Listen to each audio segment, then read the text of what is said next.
pa je zajela celotno državo.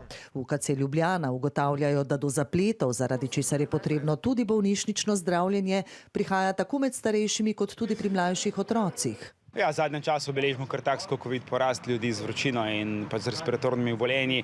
Mislimo, da je dobršen del teh je gripa, ker imajo neke tiste tipične simptome, zelo visoko vročino, bolečino po celem telesu in nekateri izmed njih so kar bogi. No. Še največji porasti pri predšolskih in šolskih otrocih, tudi dijakih. Šole so zato marsikje prazne.